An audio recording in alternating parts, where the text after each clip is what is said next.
le tun trum class ha chuan biology class 12 zirlai chapter 2 reproduction chungchang kan ziranga kan chapter thupui tur hi sexual reproduction in flowering plants ti ani don ani chapter 2 a hian thai pangpar apar chi ho engtinge anin tha pun ti chungchang kan zir do na thai zong hian par lova apar le par lo an oma chung apar ho in tha chhon dan bik sexual reproduction anti dan chungchang tun tuma hian kan zir do na ni reproduction ti hi a definition a chuanin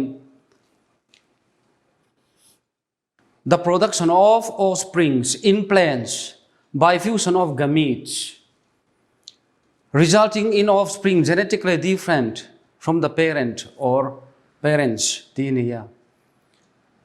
zia chu anin tha chhona khan anu le apachi gametes kan ti ho te kha anin bel bomanga anin fused anga chuta tang chuan thai thar dang alo chua kanga chu an tha tu an nu le an pa parent plant kan ti te anglo alo chuak do na ni a chan chu parent sa khan male and female te kha anu le pa kha in anglo anlo nei thina wangin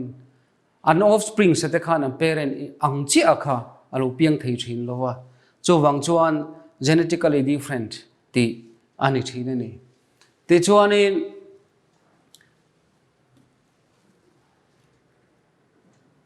pangpar kan ti chi howa hianin nichina kan soyang khan apar chi le par chi lo an oma thaya hian apar chi a hianin sex organs an nei ve chu pangpar apar kan ti lai taka hi nia pangpar kan ti hi a khilfiana chuanin it is a shoot bearing notes ti ania ten chu ba ka chuan it is a modified floral leaves ti ani bokani pangpar a hian pat si rang a oma chung a pat te chu pakhanna sepal ani sepal kan ti chu hei alima poen han entai langin heng ho hi sepal chu ani hemi sepals hi pangpar pat sa apon langber ania atan tang puin arong po ring an ni thina ni adot le chuan petal kan tia petal kan ti chu helai le ma point ti hi ni pangpar apo apar kan ti lai tak hi ania chu petals a hlom puya soina na chuan corolla ti ani tena dot le chuanin stamen ania a hlom puya soina chuan androecium ti nia hei aming danga chuan microsporophyll ti an boka he stamen sahi hei heta po hianin alangta a hei stamens kan ti chu ni stamen chuanin kuang ania hei filament ania chuan hei amor bo ka hi anthar ti nia stamen sahian filament le anthar keng tel ti na nia next slide ta kan na soi fi anga hemi stamen sahi apachi keng tu ani chu kan lo chin chia don nia tin adot le a chuanin achung ril bera om chu carpel ti nia mingdanga chuanin pistil ti ani boka hemi carpel hi a hlom puya soina chuanin gynoecium ti ni boka megasporophyll ti soi ani thin bokani apa chi stamen soina khan microsporophyll ti manania carpel soina han megasporophyll ti man ani bokani chu ria ilangin hei pangpar lem chu ania ta chom pat rang ania ichina kan soi tong khan sepal te petals te stamen le carpel sten ni hemi jinga hian stamen le carpel sahi sex organs of flowering plants chu pangpar ania chu pangpar chuan parts pali ania chumi apa chinga rau chon stam le carpel te hi hemi te pan hi hi male chiking tu nia hi female chiking tu ni ti kha kan chin chianga hemi te pan hi apoi mo le zola ni ti kan chin chia don nia adot le chuan tu na khan pangpar pat sang kan soita khang pangpar pat te khan hathor hang an le tu na khan enga mochen chu kan soi to amaro chu tu na hin han soi non le tha ilangin pangpara khan ni china kan soyang khan sepal petals enrosium gynosium kan tiang chi te khang chi ho pangpar pat pali te kha pangpar pakhata a vek jon complete flower ti turania ta chuan ni china kan soito calyx le corolla kan tiang chi sepal le petals kan ti te kha heng ho hi non essential holes anthia reproduction chungchanga en hemi te pani hi role nei lo reng chun ni lowa amaro chu an role hi apoi mo lu tuk lo dewa chu wang chuan in terms of reproduction a chuan in calyx le corolla te hi non essential holes ti soi annia ta chuan hemi calyx sepals kan ti te hi pangpar apat zinga apon lang bero omani awangin a function chu protection ani inner holes te protect tu ni chu wang chuan kha i apoi mo na ni ya tin corolla kan ti hi pangpar kan ti apar moi lai ber a colorful pat lai ber hi ania chu mingdanga chuan petals ti khani ya corolla petals kan ti ho khan ni hemi function chu pollination aum theina turatana insects ho le organisms dangte pollinators kan ti ho heap home tu ani akalar kha insects kan ti te pollinators ho te khan animals ho khan an muanga ti chuan kha pangpar kha an ron pananga ti chuan pollination alo om theyang pollination chu enge kan ti chuan pollination hi enge ni kan ti don chuan pollination to the transfer of pollen grain from anther to stigma ti ni nakina kan na soi fia zolanga anuchi apachi avakalanga ya apachi anuchi boma avakal theina turatana I puitu te kha pollination ni chu process chu pollination hi ani chu chin che ila ten nichina kan soito big gynosium le enrosium carpels kan ti la stamens kan ti te kha in terms of reproduction a hi chuanin essential holes ti in nia heng essential holes te poimo na chu nichina kan soito ong khan stamen kan ti ho hi chuanin anther akeng tela kin filament akeng tela tin connective tissue akeng tel poka a function a chuan male reproductive organs angin a umani stamen se hi achan chu anther kan tia hian he anthara hian pollen grains a in siam don apachi ho kha chu pollen grains chu anuchi boma transfer avani khan pollination ani ti ni china khan kan soi to he anthar keng tu hi stamen si ani wangin male sex organs ani tani ten adot lea chuanin gynosium carpel kan ti hi ani lea hi essential holes kan ti jingami ania hemi hi carpels kan ti mingdanga chuan pistil ti ani boka hemi na anhatho poimo deu ve thungero chu reproduction a female reproductive organ sangin na thokani nichina kan soitong khanin carpel sian aken tel chu ovary te style te stigma hengo hi akeng telani hengo hi akeng tela hemi ovary a hian he ovary more stigma a hian pollen grains aka transfer avani khan pollination ani kan tia chu hemi carpel sahi apachi lo dong song tu organs ani awangin female reproductive organs anga soi ani ve ni pangpara chuan chu chin chiale ilangin adot le chuan male reproductive organ chungchang hi soi ta ila ama kan soi tong khan pangpar holes pangpar pat jinga palia khan androsium stamens kan ti ho kha male reproductive organs an nia chumi chungchang a chu tu na kan soi do na ni essential holes kan ti jinga mi pakhata khania stamen hi stamen hian parts nichina kan soi tong khan alema kan muang hian aneya anthar aneya hemi kwang hi filament ti ani bokta filament hian anthar hi akeng khongta he anthar chunga hian pollen grains kha ai siam chok china pollen grains chu male reproductive organs kha ani apachi keng tu kha pollen grains ani anthar hi bilobe structure ania ti chuan filament ha hian hemi anthar hi tian ai nuwa le makan huang hian ten anthar chunga hian pollen grains in siam na tur bom oma chu bom chu pollen sacs ti ni hei hi anthar hi bilobe ania bilobe ti chu aphir ti na nia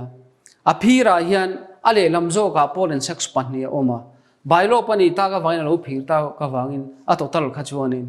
pollen sacs pali anthar pakhata hian umjel ti na ni pollen in siam na tur bom kha anthara hian pali zela ti na ni chu khang pollen sacs pollen grain an in siam na tur anthar chunga omate kha microsporangium antitani microsporangium hei hi apachi in siam na tur bom anthar chunga ming ani microsporangium antini adot le chuan pollen grains te hi tam tak ania pollen grains hi te tak te midlong a mu tham lo apachi keng tu ania chung pollen grains kan ti chu pollen sak chunga hian tam tak kha anin siam chok thina ti chuan pollen grains so hi nichina kan soi carpel pistils kan ti more stigma a transfer alo ni khan pollen grains hi alo germinate alo triaka pollen tube te lo siama chumi pollen tubes kan ti chuan male gametes kan ti kha akenga anu chi boma chu male gametes chu pollen tube kan ti khan azuda lu thina chu hei hi apa male sex organs le hei pollen grains kan ti te pollen tube kan ti te khang ho jong jong in an ha an tho da na kha ani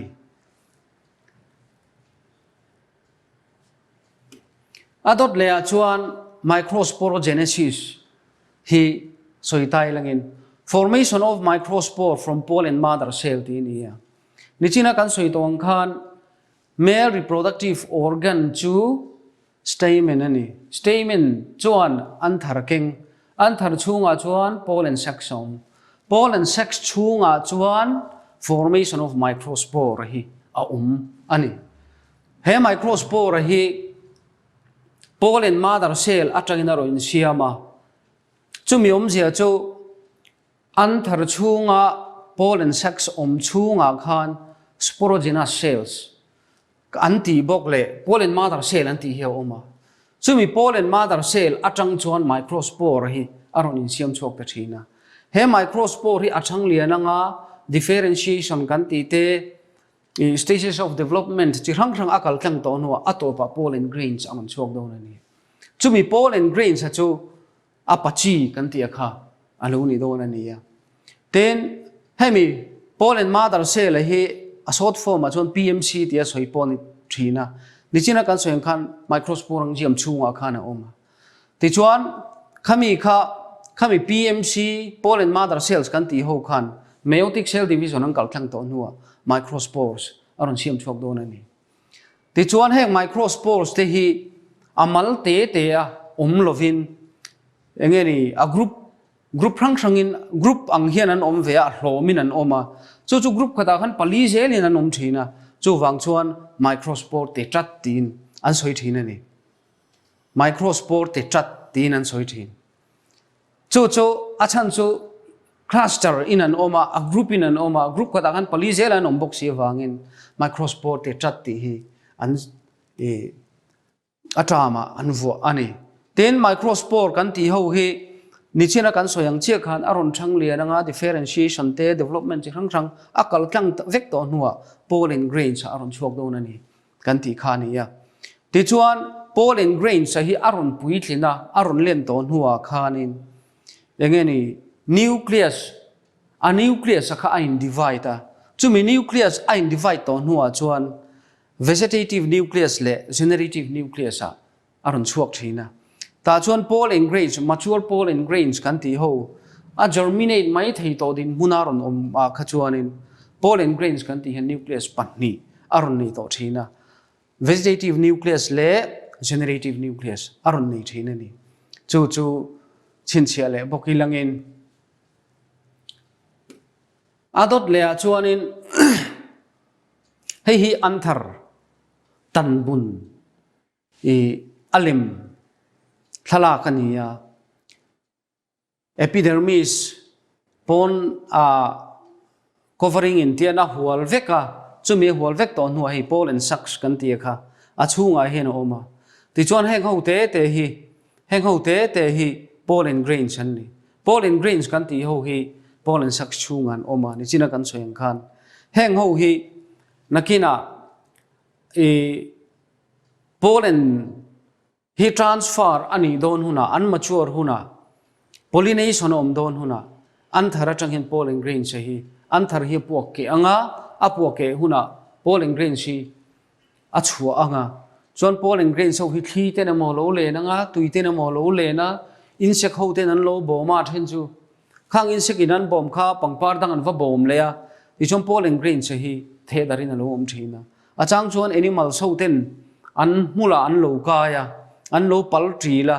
ti chuan mun dang le ram dang an vakal khan heng pollen grains te hi an the dar ta thina ni hei hi microsporogenesis ni china kan soi khani ya microspore mother cell PMC kan ti khami khan meiotic division an kal tlanganga meiotic division 1 akal tlang to nuwa microspore diet a chuakanga so microspore diet in meiotic division 2 an kal tlang le khan microspore kha pali alonia ni china kan soeng khan groupin clusterin an oma group khata pali zelom box hi wangin microspore te chat anti thina kan ti kha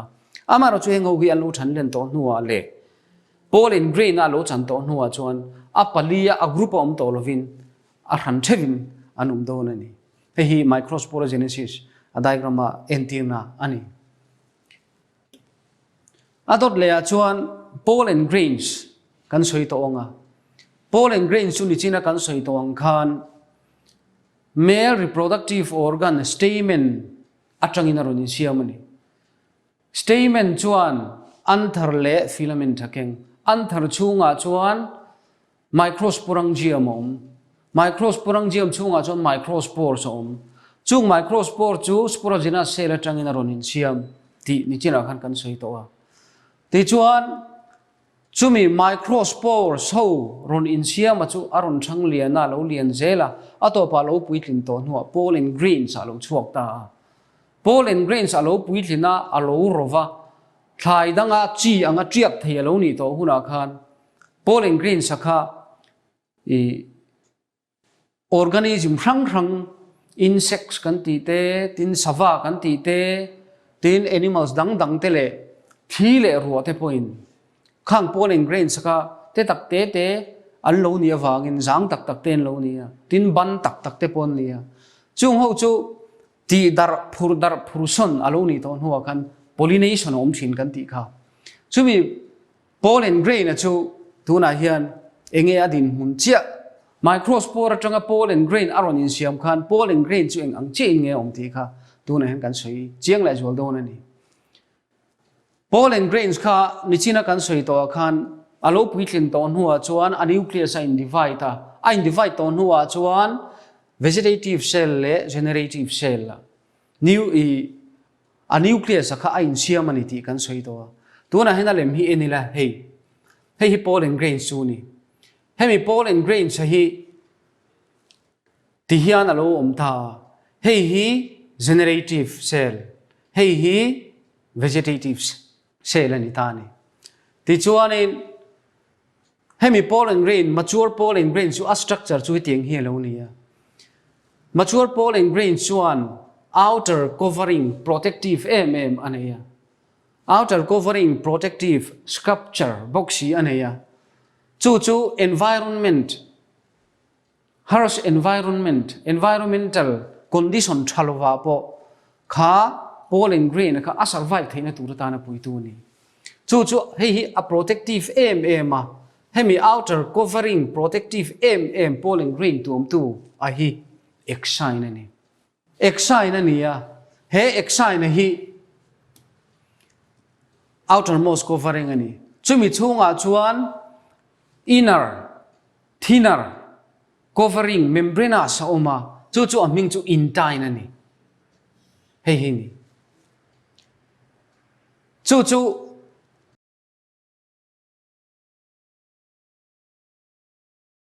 he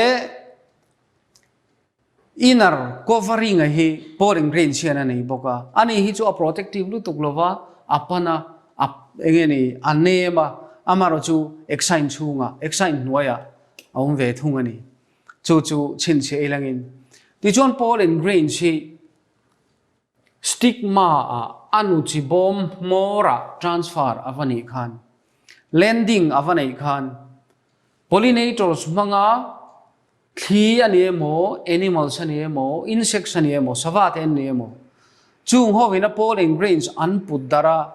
anu chi bom stigma avata khan pollen grain chi alo germinate thinani alo germinate chuan pollen grains a germinate kan ti chuan a omjia chu pollen grains atangin pollen tube aron chuak thina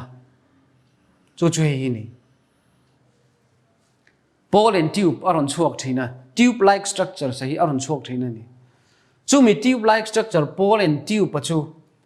pollen grains atanga aron chua tube like structure atia projection aron hian pollen a germinate antitani pollen alo germinate khan vegetative nucleus le generative nucleus hi pollen tube a hen anron kal chuak thina ni tin he pollen tube hi pollen grains atanga aron chuana tura khan ong pollen grains a khan XII na khan ong lai bi the areas where the XII is thin or absent antia chu jampor ani he jampora tak hian pollen tube hi aron chor chuak thina ni chumi pollen tube ron chor chuaka chuan ni china kan soi pollen nucleus ain divide awanga vegetative nucleus le generative nucleus aron chuak ta dekha he tube painan anon move out ta thina ti chuan he tube hian anu chi bom puya he tube hian azuda lu don ani chu I omdan ani ya tin hemi pollen tube pakha alo thang sei zela aron sei zela chuan aron sei zel pha khan nak akal konga khanin hemi generative nucleus kan ti zo ka hian cell division mitotic cell division akal thanga ta chuan akal thang to nuwa hemi male gametes pani hi aron siam chok ta thina ni ta chuanin ni china kan soi to ang khanin pangpar oma pangpar chuan pach pali nei sepal petals le stamens le carpel an ni ti chuan chumi ya chuan stamen kha apa sex organ sanity kan sei to wa chumi stamen a chuanin anthara oma anthar chunga chuan microsporangium microsporangium atangin microspores aron in siam chu microspore chu ron thang lian zela pollen grain aron chuak chu pollen grain chu germination alo omin anu chi boma vatakin pollen tube jampo ratangin aron siam chuaka chumi pollen tube pa chuan aron than sei zela khan pollen nucleus ain divide awanga cell pani an siam generative nucleus le vegetative nucleus akha tube pa khana ron kal chuak ta chu ta a generative nucleus zok chuan mitotic cell division a kal tlang le chu mi mitotic cell division a kal tlang to nu chuan male gametes pahnih aron siam chok ta ni ti chuan hei hi apachi kan ti tak tak akha animal sa chung sperm kan ti ang chi kha alo ni ta ni hei hi apachi plants sa flowering plants sa chun hi apachi ani chu kan chin chia don nia hei hi jampor khani ya pollen grains a germinate e pollen tube aron chor chuana tur khani chuan hei hi XII a covering khani ya XII ni helai hena omlovani helai a omlo wang khan por angin ong angin omta chumia tak chuan pollen tube pahi he pollen tube pahi aron chor chuak ta ni chu kan chin chia don nia female reproductive organs a hian kal vele thung ta ilangin male reproductive organ chungchang kan soi to a tuna chon female kan soi ve thung don ani male reproductive organs khawai khathan soi le ta ilangin stamen oma stamen chon filaments le anthar kenga anthar chunga apachi in siam na bom tur microsporangium oma microsporangium chunga chuan microspore sen siam thin chu microspore chu microsporangium chunga sporogena cell atang narun chokani chu microspore chuan aron than len zel to nu pollen grain aron siam ani chu mi pollen grain chuan XII outermost covering le inner covering in tain ani chuan pollen grain chunga khan chuan pollen nucleus oma chu pollen nucleus chu pollen a germinate huna a nucleus a divide a nucleus pahnia chuak generative nucleus le vegetative nucleus ten ni ti chuan pollen aron tia khan pollen grain sa XII absent na layamo a ong na laya tube like structures aron chor chuak thina tube ang deuh aron chor chuak thina chu pollen tube ti ni chu pollen tube pa chuan vegetative nucleus le generative nucleus te kha anron move out ta thina ta chuan kha generative nucleus atang khan mitotic cell division a kal thlang to nu male gametes patni aron chuak ani ti chin kan soi to ni tuna chuan female reproductive organ chungchang kan soi don ani nichina kan soi to ang khan pangpara chuan sepal petal stamen le carpel la oma chu ta chuan sepal le petal ka chu non essential whole ani ta chuan a pathumna stamen kha male reproductive organ ani ti chuan apalina le innermost whole anti essential whole jingami achung ril bera oma kha female reproductive organ carpel hi ni chu carpel chu aming danga chuan pistil ti ni ya pistil ti ni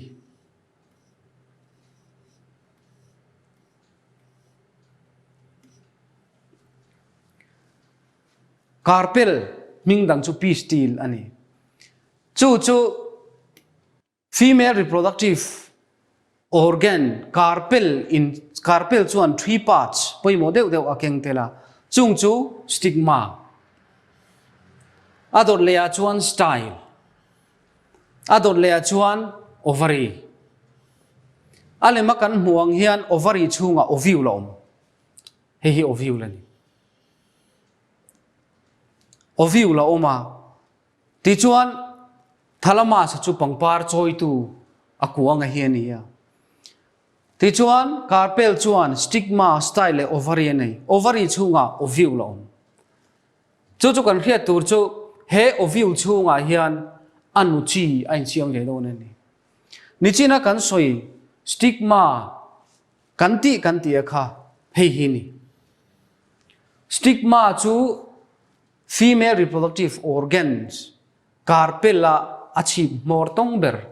achi mor par hi hek la hi stigma chu ni hi pollen grain dong song tu durani pollen grains kha heta transfer arun ni in pollen grains hi heta transfer arun ni in stigma hian pollen grains alo tria khan nichina kan soyang khan pollen grains alo germinate khan Paul and tube pa in siam manga chuan Paul and tube sa khan male gametes te lo in siamin chu male gametes chu heta ovule chunga anu chi ne nei fuse tu rani amaro chu ovule chunga anu chi ain siam dan lai tak tak hi next slide ta kan la soi leang chu lo chin chia bok ila hei hi ovule chu ni hei hi ovule la ni ya ovule hi aming danga chuan megasporangium ti ani megasporangium apachi soina nga chuan micro ti manania microsporangium ti manani anthar chunga microsporangium amaro chu ovule chunga chuan megasporangium anu chi in siam na turbom megasporangium hi a thungani ten ovule chian parts pathum poi mo deu anei vea chung chu heng ho hen ni ta ni integuments hi integuments chu ni tina dot le chon micropyle ani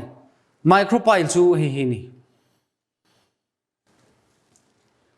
tin nucellus a le a nucellus chu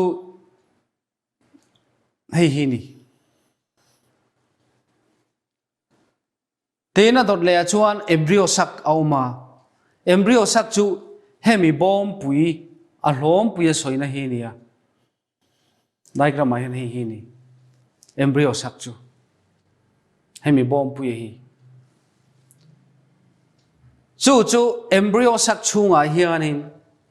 cell pariat a uma chung te chu antipodal cell pathum le ek cell pakhat le synergid cell panni le polar nuclei alaya panni te hian ni hi ovule chunga embryo sac chunga hian cell omani hetiang cell pariat ho 3 antipodal cells 2 polar nuclei ek apparatus kan ti chu hemi ek cell le synergid cell panni te hian ek apparatus an siama he ek apparatus tia kan sei chuan synergid panni le ek cell hi ahom tel ti ngal ti khariat turania ti chuan he ta hin cell pathum oma he ta cell pathum oma alaya cell panni avain atotalin cell pariat au ti na ni hemi cell pariat hi embryo sac chunga hian au thina chumi cell pariat te chu engtin ngen ron siam ti nakina kan na soi le anga chu hemi dan hi ani ole khat china kha tuntuma kan soi thei chu ni selangin next class ha kan ma ba ka thangin kan chunjom lai don ni